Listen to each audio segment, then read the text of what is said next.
Hi guys, hope you all are doing very well. Thanks for the feedback about my videos. It seems you are learning a lot from them. Okay, let's see what's there in today's video. You are going to learn how to say don't worry in Chinese. Okay, don't worry, we are going to learn.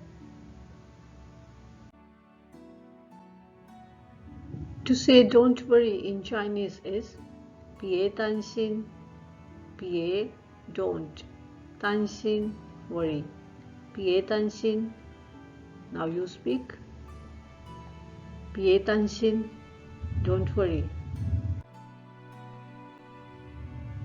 Let's see how to use the word 别担心 in a sentence.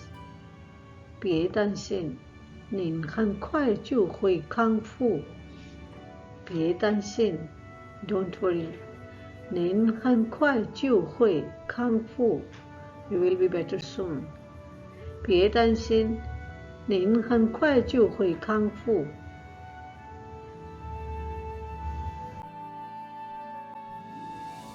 Here is another, a very cute example.